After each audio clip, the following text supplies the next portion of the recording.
எல்லோருக்கும் வணக்கங்க. மேங்கோ புட்டையிலிருந்து மல்லிகா பேசுகிறேன். இன்னைக்கு நம்ம என்ன பார்க்க போகிறோம்னா வெள்ளரி ஜூஸுங்க. வெள்ளரி பிஞ்சு, நல்ல பிஞ்சு. அந்த பிஞ்சில் வந்துங்க இன்னைக்கு வெள்ளரி ஜூஸ் இந்த வெயிலுக்கு இதமாக செஞ்சு காட்ட போகிறோங்க. அதுக்கு என்னென்ன தேவைன்னா வெள்ளரி பிஞ்சு, பனங்கல்கண்டு, எலுமிச்சை, இஞ்சி, புதினா, இவ்வளவுதாங்க தேவை. வீடியோக்குள்ள போய் பார்க்கலாங்க. இப்போ வெள்ளரி பிஞ்சை வந்துங்க நல்லா கழுவி எடுத்து வச்சிருக்கோம். மேல் தோலை சீவிக்கலாங்க.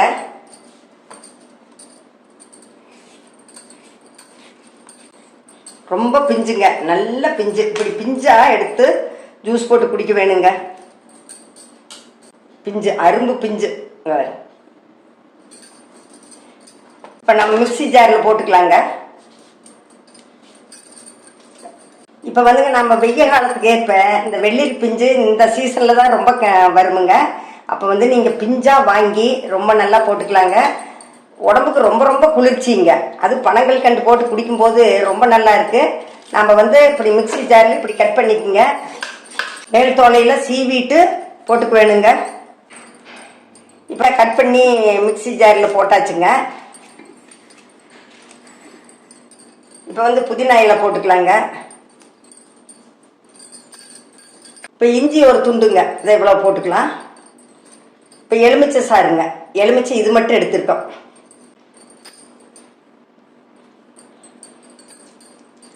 எலுமிச்சம்பழம் புழிஞ்சிக்கலாங்க.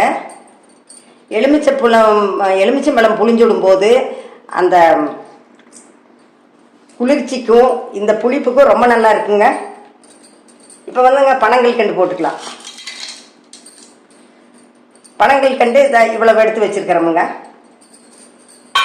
ஒரு 50 கிராம் இருக்குங்க. இப்போ நம்ம எடுத்து வச்ச 5 வெள்ளரி எடுத்து வச்சிருந்தோமுங்க. 5 வெள்ளரிக்குமே போட்டுக்கலாம்.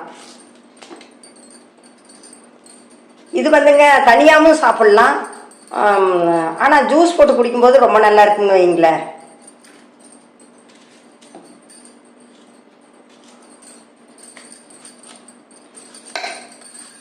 இப்படி பிஞ்சு வெள்ளரிக்காயே எடுத்து பாருங்க. பழத்துலையும் போடலாம், ஆனால் நாம் இப்போ போடுறது பிஞ்சு, நல்ல பிஞ்சுங்க.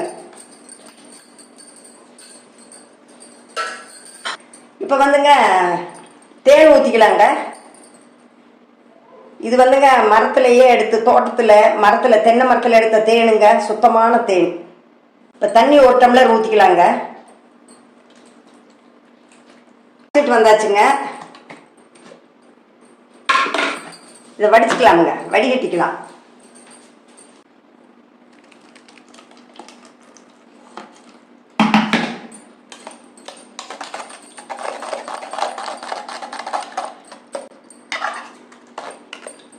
இப்போ நம்ம வடிகட்டிக்கலாங்க.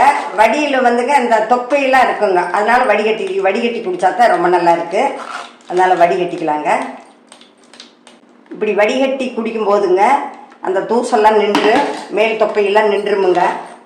இது வந்துங்க இந்த வெய்ய காலத்தில் வந்து ரொம்ப உடம்புக்கு ஆரோக்கியமாக இருக்குங்க.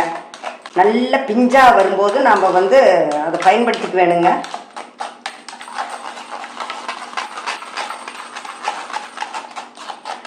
இப்போ வந்துங்க குழந்தைகளுக்கெல்லாம் இப்படி போட்டு கொடுக்கும்போதுங்க அந்த கலருக்காகவே குடிப்பாங்க. ஆனால் உடம்புக்கு அதே அளவு நல்ல குளிர்ச்சிங்க, ரொம்ப ரொம்ப நல்லது. நாம் வந்து எல்லா ஜூஸுமே இந்த வெய்ய காலத்தில் போட்டு கொடுக்கலாம். இப்போ இந்த வெள்ளரி பிஞ்சு கிடைக்கும் போதுங்க அதை விட சிறப்பு. இந்த வெயில் காலத்தில் தாங்க இந்த வெள்ளரியே வரும். நம்ம எல்லாம் வடிகட்டிட்டுங்க. 5 வெள்ளரி பிஞ்சுக்கு இவ்வளோ ஜூஸ் ஆகிருச்சு. நம்ம டம்ளரில் ஊற்றிக்கலாங்க.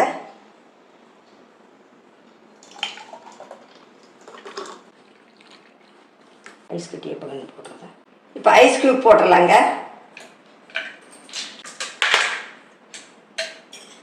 இப்போ அருமையான வெள்ளரி ஜூஸ் ரெடி ஆயிடுச்சுங்க. நம்ம குடிச்சு பார்க்கலாங்க. ரொம்ப நல்லா இருக்கு.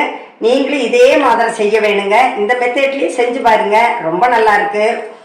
வெய்ய காலத்தில் குழந்தைகளுக்கு நீங்கள் அடிக்கடி போட்டு கொடுத்தா ரொம்ப ரொம்ப நல்லதுங்க. பெரியவங்களும் குடிக்கலாம், குழந்தைகளும் குடிக்கலாங்க. நம்ம mango food team YouTube channel பார்க்குற அனைவருக்கும் தமிழ் புத்தாண்டு நல்வாழ்த்துக்களுங்க. இப்போ இந்த ஜூஸ் பார்த்துருப்பீங்க. சப்ஸ்கிரைப் பண்ணுங்க, லைக் பண்ணுங்க. நன்றிங்க.